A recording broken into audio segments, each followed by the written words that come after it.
going to go ahead and kick right into it. Let's roll. Hey guys, thanks for joining the Coastal Conservative Podcast. We are out here at Cotton Bayou with Senator Chris Elliott. Chris, thanks for joining us tonight. Hey man, this is great. This is the best interview location you could ask for. That's awesome.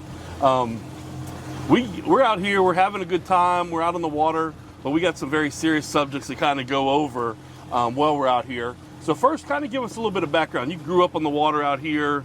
Your kids kind of go to school on the boat. Yep. You know, kind of give us a little background on that. So it's a cool place to be from, and I'm so proud to be able to represent it. But it's a neat thing for me because I grew up here. Grew up in Josephine, just north of the Intracoastal Waterway, and then my first job as a kid was here at Zeke's Landing Marina, just behind us. Drove my boat back and forth to work, because I was 14 years old, wasn't old enough to drive a car, wow. So took my little 14-foot stouter back and forth to work every morning, and used to stop at Tacky Jack's when it was nothing but a hole in the wall and get a biscuit on the way in, and used to fill up the charter boats with fuel and ice. Worked at the dry storage facility there when it was really the first dry storage. Nobody had heard of dry storage. That was a new thing. Wow. And worked there, getting boats on and off the forks and then filling them up with fuel and doing all that. And then my favorite part was getting to clean up the fish cleaning station after the deckhands were done cleaning fish. Man, the flies. Wow. Wow. The flies. Oh, the flies. I believe it. That was always something. So, but a great place to grow up. Like you mentioned, my kids go to school here in Orange Beach.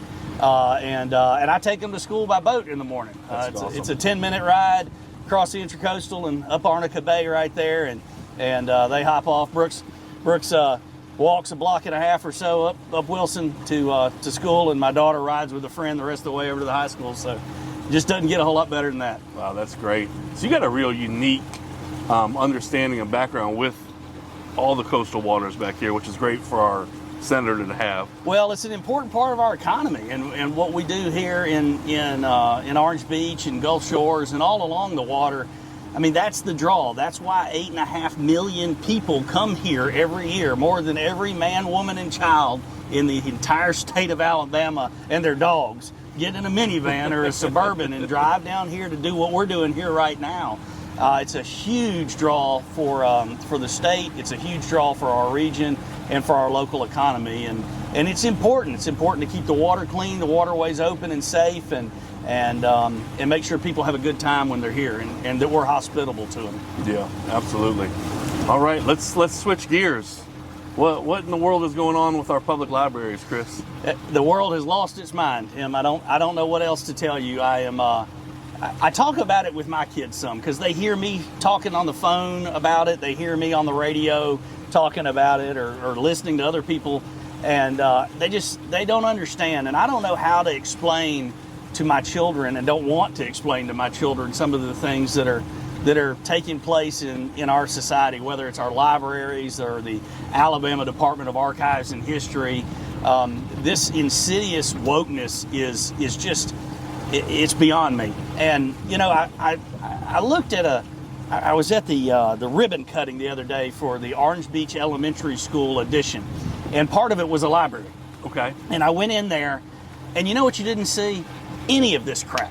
Yeah. And I attribute that to mayors like Tony Kennon, who say we're not going to have that in our community. That's not who we are. That's not what we are. That's not what we're going to do.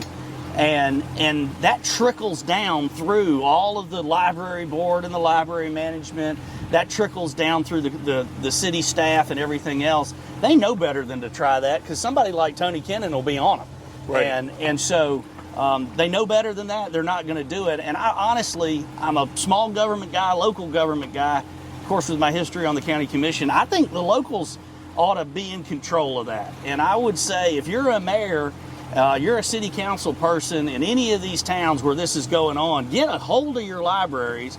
You drive. You're the people's elected representative. Don't put it off on this library board. You're in charge. You drive, and you make sure that your library reflects the values of your community. That's certainly what we do here in Orange Beach. Absolutely. So very surprising to see some of these books. I know a lot of them they tried to read at hearings, and they ended up getting cut off because it was too explicit to read at hearings, but they're in children's sections. We had John Wall, the state GOP chairman, come down, and he spoke about a little bit of Eastern Shore Republican women, and he made a great point that you go to buy video games or movies, and there's ratings on these things. Is that what should happen in our libraries? Look, I think the mayors and the council people and county commissioners that manage the funding for these libraries ought to get a hold of these boards and say, you're going to reflect the values of our local community. That's right. This is what it is. I don't even think we ought to be talking about any of this in the library, any of this in archives and history, period. Yep. Just get your local folks, get in your mayor's ear, get in your council person's ear and tell them, quit funding these guys if they're going to do it. It's just like the feds do with us. It's all about the money. And if you tell them we're going to quit funding you, you know what? You're going to see an attitude change. Yeah. And maybe some of these library board members or library executives or whatever these folks are will quit and go to the House. And you know what? So be it. Have at it. Go. Get out. We're not interested.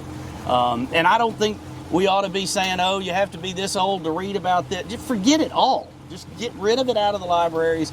And the local folks can do that if they'll take control. Absolutely. So let's kind of switch gears and talk about ESG. So ESG is environmental social governance. Yep. It seems to me like it's the Green New Deal just repackaged Sure. under an acronym. And, speaking of wokeness, this is definitely, driven off of wokeness, and it's trying to drive corporations, instead of focusing on free enterprise and capitalism, on social and economic, not economical, but environmental, not economical. Yep, you're right, and that's not the way capitalism works, right? We shouldn't be focused on anything other than good corporate governance and making money. And when we have investors, particularly institutional investors that are investing teachers' money, retirement funds, and things like that, they ought not to be held hostage by these woke investor groups that are driving things that are anything other than getting the best return for the investor. And so we've passed a piece of legislation that I'm pretty proud of, that I worked on with Senator Dan Roberts, which was some anti-ESG legislation that said, hey, you can't do business with the state of Alabama if you're gonna participate in this type of thing, or a political subdivision of the state of Alabama, and you have to certify that you don't in order to participate or to do business with Alabama or our counties or cities. I think that's a step in the right direction. But at the end of the day, it is up to the consumer again to not do business with the corporations that engage in this type of thing. I mean, don't you want your money to pay returns as opposed to worry about what kind of woke ideology they have? I'm more interested in the capitalism part of it. That's why I invest. Exactly, and it's a huge contrast. You can see when we had a Republican administration, they were focused on economic growth, lowering taxes, lowering interest rates, and really driving the economy. And now we're in a Democratic administration, and they're focused on socialism, environmental changes that aren't necessarily good for the American people, and just all these democratic ideas that are really tyranny. Yeah, and they do it through regulation, this insidious little regulation that they pass. It's not law, right? It's regulations. And the best example that I think everybody can relate to is your washing machine. That just, you put your clothes in there and it uses like 4 gallons of water and it doesn't get anything clean, and you gotta use this high efficiency detergent or whatever, and at the end of the day you look down in the washer machine and it's going fa-flop, fa-flop. You used to fill all the way up and it had an agitator in there and it got things clean. And now it's a mess. Did we really wash anything? Did we accomplish anything? And you start washing things 2 or 3 times, right? It's the same thing with toilets, right? Oh, we're using too much water when we're flushing. Yeah, but I got to flush 3 times to make it work. That's right. How are you saving anything? It's ridiculous. and so if you want an example of how the Democrats are ruining the country through regulation, I give you washing machines, clothes washing machines, and toilets. And I want to go back to the good old days of toilets that flush and washing machines that actually clean your clothes. That is a perfect example. I was in Pensacola the other day at the state college, and when I went to use the bathroom, there's a sign up. It said, gentlemen and non-binaries. And I can't remember what it says, something about flushing the toilet amount of times. And I didn't necessarily know what a non-binary was. I didn't learn about that in school. So I had to look it up. What is going on with all this transgender, transvestite, non-binaries? I mean, we had words for them when we were kids. I'm not going to say those now, but what is going on in this society today? It's not a thing. It's not a thing that I want to talk about. It's made up. I don't know what they're doing. Look, if you're gay, fine, okay? But all this other in-between stuff, this I want to act like an animal stuff, these are not real things. That's right. And having a bunch of plastic surgery to turn yourself into something that you're not. Listen, I think these are serious mental health problems is what they are. Yeah. And I think we need to look at them like that and treat them like that. Look, I don't care what you do in your bedroom. I'm a small government guy. You go do what you want to do. But don't shove it down, put it in my face. Don't put it in my kid's face. You do what you do in your bedroom, whether it's, whatever it is. I don't want to know about it. I don't care if you're gay or straight or whatever. Just go do it and leave me out of it. That's right. Stop trying to impose these rules and regulations onto the rest of exactly. the people. And I don't know when we got in a situation where what kind of sex you had or who you had sex with became your entire identity. It shouldn't. I'm a contractor, I'm a realtor, I'm whatever. I have kids, I do this, I like fishing, I like being on the boat. That's what makes me me. It's not what I do with the lights off. That isn't what defines me. And I don't understand why people, have chosen to define themselves, by what kind of sex they have and who they, whatever this other stuff is made up stuff, as opposed to saying I'm a Jew, I'm a Christian, I'm a Episcopalian. I don't get it. I don't understand. Yeah.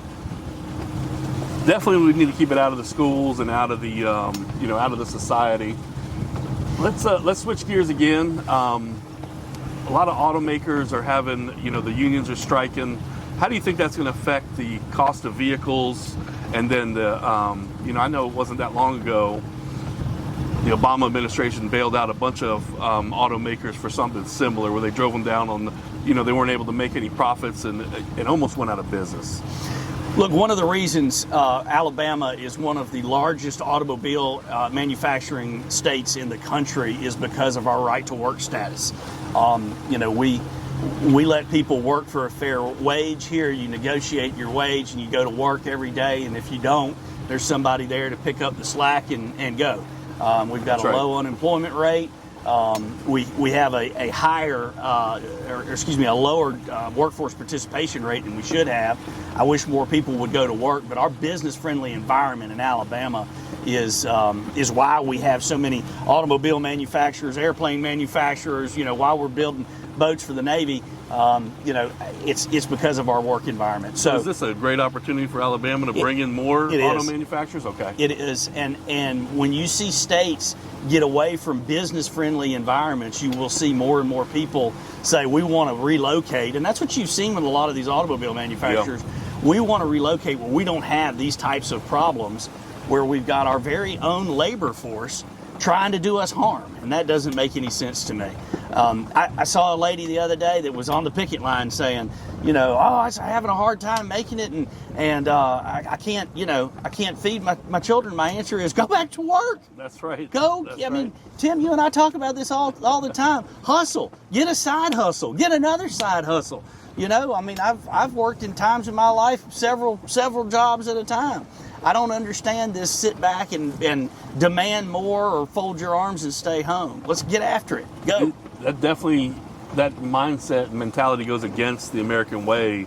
And, hustle and hard work ethic will always get you ahead in this country, and complaining and victimism and blaming other people will always get you behind in this country. It will. And listen, I want our workers to be well paid. Make no mistake about it. And I work hard to make sure that we have companies here that are good corporate citizens, right? So, you look at Airbus, you look at Austal, you look at the Hyundais, the Toyota, Mazdas, the Mercedes of the world. Heck, my Novelis hat here that's going in North North Baldwin County coming up here soon. These are good corporate citizens who are going to pay good wages to skilled workers. But at the same time, you know, we need to make sure that we have a business-friendly environment where people are ready and willing to go to work and not, you know, sitting there on their duffs demanding more. Absolutely. Let's talk about infrastructure. What's going on with the western? Yeah, the West Alabama corridor. Yeah. There are basically two U.S. highways going up through West Alabama, Thomasville, up through Linden, and up to Tuscaloosa. That for a long time have been, the discussion has been about widening that road. It's a 2-lane road currently, for the most part, north of Thomasville, and Governor Ivey, who of course is from the Black Belt area, has decided that we need to go ahead and widen U.S. Highway 43, U.S. Highway 43, federal highway. And listen, without getting into the details about the road itself and whether the traffic count justifies it being widened, I will say that the financing plan is what concerns me. The governor intends to spend 100% state money on a U.S. highway out there in western Alabama. And in order to do that, she intends to bond future gas tax revenues. Now, this project's got one strike against it, in that it has doubled in price. The advertised price was $760 million for about 75 miles of road. It's now $1.5 billion is the anticipated cost. Wow. We simply can't afford it. And then to use all state money instead of using federal money, federal matching money, means that state money is worth about a fifth of what it would be if we were using federal money. And so when you look at other projects around the state, there's less money to go to other projects since we're not leveraging federal money. So again, without getting in the merits of the road itself and whether or not it needs to be widened, the financing plan is what is just, I think, dooming it.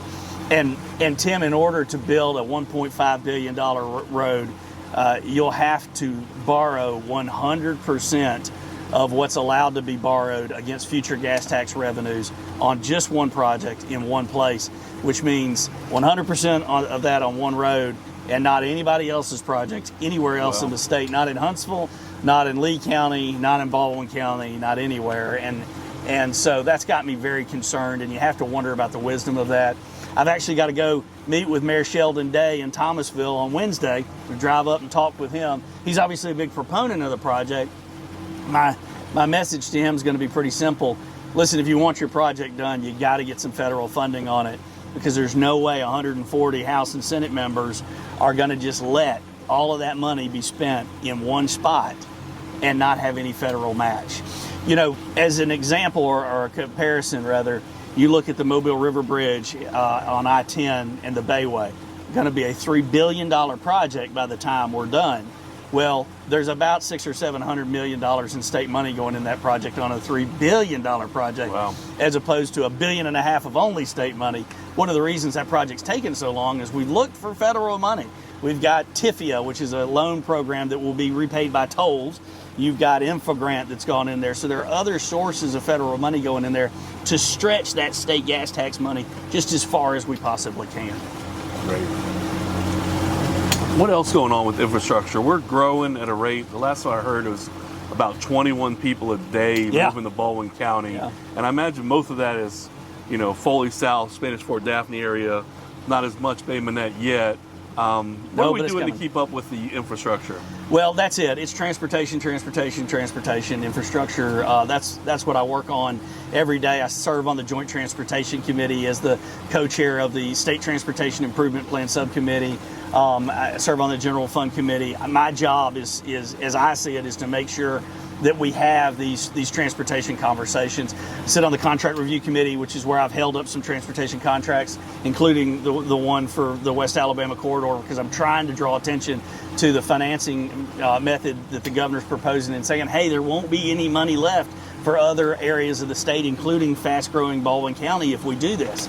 And so my goal and my job is to get as much transportation money back to Baldwin County, and really the fastest growing areas of the state as we can. You know, you have Lieutenant Governor Ainsworth talking on a regular basis about widening I-10, about widening I-65, because it benefits the greatest number of people, and he is exactly right.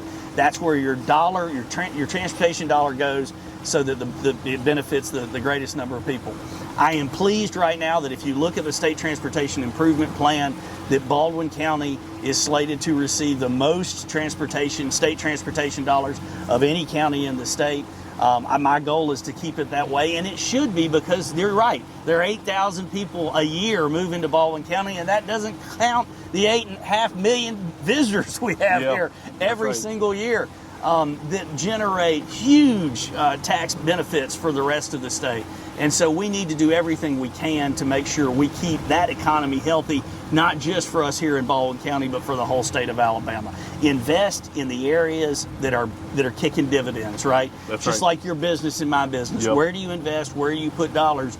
You put them where you're making money, and the state is making money in Baldwin County. Help us to continue to be the economic engine we are for the rest of the state by continuing to invest in us, and you'll see dividends. That's right. That's why it's great to have senators, representatives that came from a business background to give that perspective, because you do want to push money into areas where you're going to see more revenue. Well, yeah, and listen, I'm not saying we shouldn't spend money in the Black Belt. We spend more money in the Black Belt, according to a PARCA study, Public Research Council of Alabama study that I had commissioned. We spend more money in the Black Belt per capita than anywhere else in the state. There's just not a lot of people there. Yeah. And yes, I think we should continue to help those that need some help. But you have to realize that their piece of the pie gets bigger when the whole pie gets bigger, and we grow the pie, the whole pie, by lifting up those areas and investing in those areas that are kicking dividends back out to the rest of the state. Absolutely. What other initiatives are going on that you guys are working on? Man, we continue to look at tax cuts like good Republicans should. We've started with the grocery tax cut. That's a small start, but I'm encouraged by it, and we need to continue to work on that. The Lieutenant Governor's committed to continuing to try to phase that out completely, and I'm glad. We also need to look at school choice issues. Those will be coming back as well. I'm a free market guy, right? If you've listened to this interview, you're hearing free market. I'm a free market guy, and I think free market in education is an important thing as well, and allowing kids and their parents to choose where they go to school, where your kids are going to receive the best education. That's the problems we have in education are not necessarily just related to schools. They're related to their parents and parenting. And I think that if we do a better job making sure that those parents that want to be active in their child's education can be active in their child's education, we will be better off as a society. Don't hold them back. Don't let the government hold back parents from being involved in their kids' education. Absolutely. Let parents drive. Absolutely. Let me ask you something about the grocery tax and some of the folks here concerns.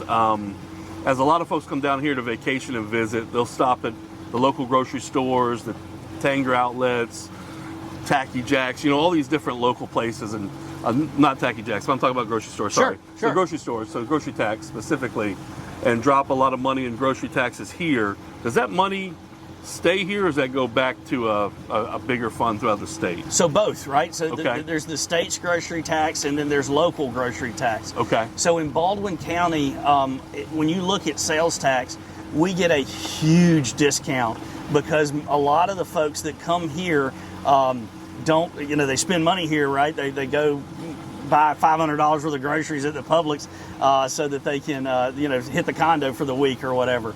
And so our sales taxes really benefit our school systems mostly. Quick math, we get about a 60% discount here in Baldwin County because of the other people that are paying other taxes. Okay. So it's a big deal. The portion that we cut was the state portion only, not the local portion, just the state portion. So the state as a whole will be losing revenue, if you will, and that hit the education trust fund. That sales tax cut hit the grocery tax cut hit the education trust fund.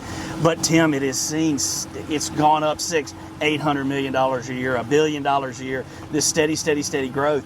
Money's important in education, but at some point it really does come back to parents and teachers, and it's not just something you can throw money at. And I will tell you that every dollar you give government, they're going to spend it. Yeah, they are going to spend it. So the only way to keep government small, the only real way, Republican, Democrat, whatever, the only real way to keep government small is to wean it off of excessive taxes. And I'm glad that we've done that. Great. We got more work to do. Yeah, absolutely. Well, if you look at the past, let's say 2 to 3 years with inflation, so the tax is based off a percentage. So essentially, I mean, taxes have almost doubled in grocery, gas, everything else, just because of the rate of inflation. You're exactly right. So just kind of honing it back into where the state's bringing in what it was before versus an absorbent amount. You're exactly right.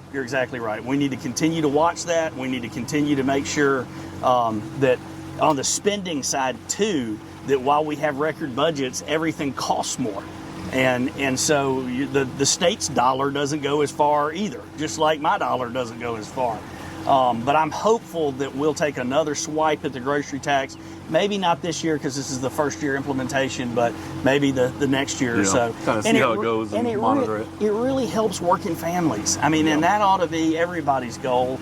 You know, folks that are out there busting it, trying to make a living, you know, grocery shopping just like I am, reading the sales papers. You know, I brought the receipt in from the Publix this weekend, and the first thing I wanted to show my wife was, look